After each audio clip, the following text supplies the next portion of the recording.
2 million people cross this border for the first time ever. You're confident this border's secure? We have a secure border.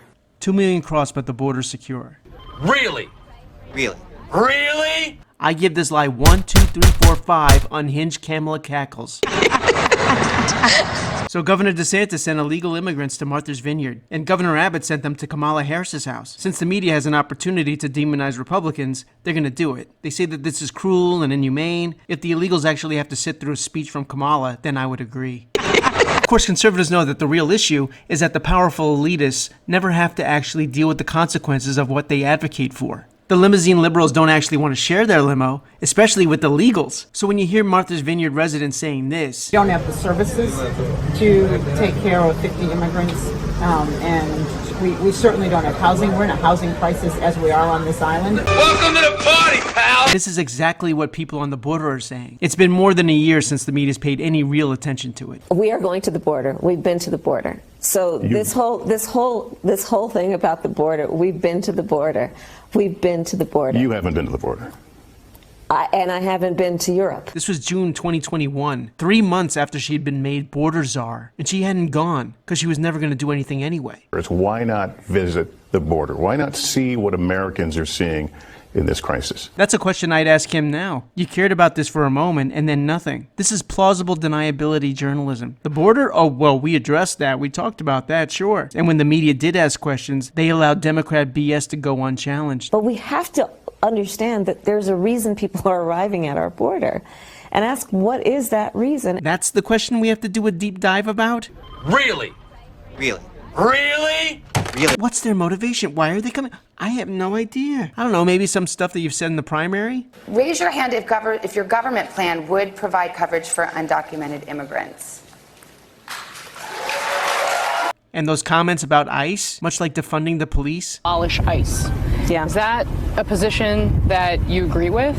Listen, I think there's no question that we've got to critically re-examine ICE and its role and the way that it is being administered and the work it is doing. And we need to probably think about starting from scratch. The notion that the border is closed. Why should they believe you when they know that people are getting in? Exactly. Maybe the root cause is that everyone knows you don't want to stop it. That's a bingo. So what DeSantis and Abbott are doing might be the only way to draw attention to the issue again. And frankly, if you're a person who's ever asked the question, where do you summer? I sincerely hope a plane from Florida is headed your way. Of course they're doing this wrong though. If they could somehow relocate all the Martha's Vineyard people to a border town, the border would be secure within a week. So runaway inflation's been a problem, but don't worry, the Inflation Reduction Act is going to take care. Here's the headline: inflation stubbornly high, wages not keeping pace with. That one of the reasons inflation was high was all the government spending. And after we agreed on that, what did the government do? They spent more. Student loans, welfare in terms of the CHIPS Act. Food category on your screen there, that's the largest monthly increase since 1979. 1979? We're setting all kinds of 70s records, so let's celebrate! Time for the Democrats to take a victory lap. And if you're gonna have a 1970s economy, what better way to celebrate than with 1970s music stars? Nothing says victory like a sad ballad from James Taylor. I have seen fire, I've seen green. Nothing tone deaf about all this. By the way, James Taylor is becoming an icon of cringe. Remember that terrorist attack on Charlie Hebdo, publishing Mohammed cartoons in France? World leaders congregated in Paris as a statement of unity. But Obama just sent an ambassador instead of a higher official. Or, God forbid, making the trip himself, because we know that Obama was allergic to recognizing Islamic terrorist events. So he took some heat for that. So then what did they do? He sent John Kerry and James Taylor to sing You Got a Friend to the French. Just the guy you want. A guy who put people to sleep with his music in his prime. Yeah, that went over well. So now he comes out for the celebration of the Inflation Reduction Act when inflation is announced to be unexpectedly high. James, you don't need to do this. Every time the Titanic goes down, you don't have to be the musician. Joe's gone from Red Hitler to Sunglass Hitler. Think about what you'd think about. Think about what you think about. Inflation is wunderbar. Quick word, everybody. Please like, comment, and subscribe. Thank you. I'm going to end with Fauci. And of course, I'm sick of Fauci. You're sick of Fauci. But he's a true villainous snake. I don't like videos usually that have destroys or schools in the title. I kind of think it's clickbait. But I would say in this recent exchange between Rand Paul and Fauci, yeah, Rand Paul did destroy and obliterate Fauci.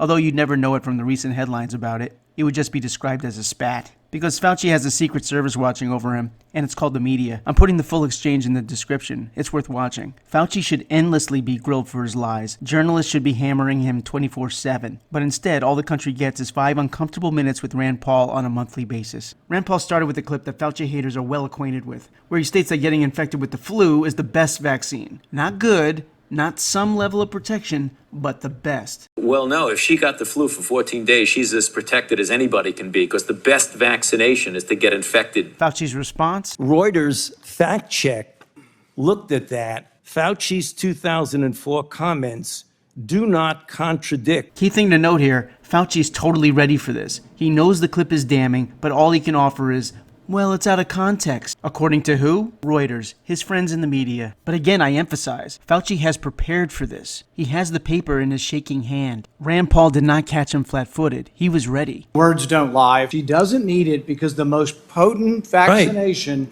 is getting infected yourself. Senator, it is a very potent way to protect. So when you're trying to tell us that kids need a third or a fourth vaccine, are you including the variability or the variable of previous infection in the studies?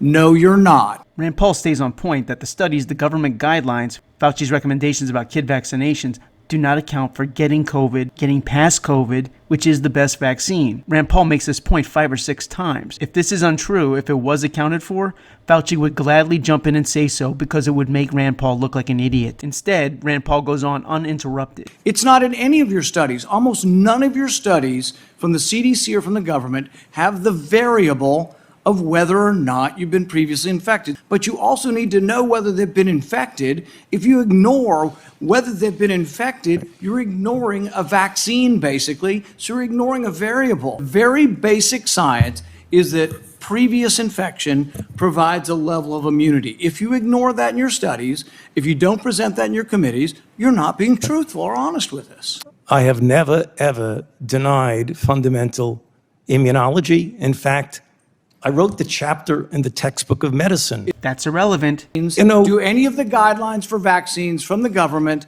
include previous infection as something to base your decision-making on with vaccines? He refuses to answer, which means the answer is no. Boom! If he does acknowledge that immunology is potent, then why is it in the witness protection program when it comes to his recommendations and studies? The answer to that is for speculation, but Rand Paul nails that too. We've been asking you, and you refuse to answer, whether anybody on the vaccine committees gets royalties from the pharmaceutical companies. I asked you last time, and what was your response? We don't have to tell you. Right. So it all comes down to money. Greed, for lack of a better word, is good. Actually, greed in government is catastrophic. Thanks for watching. Be sure to comment, like, subscribe. Be sure to pass around to anybody who might like my content. And I'll see you the next time.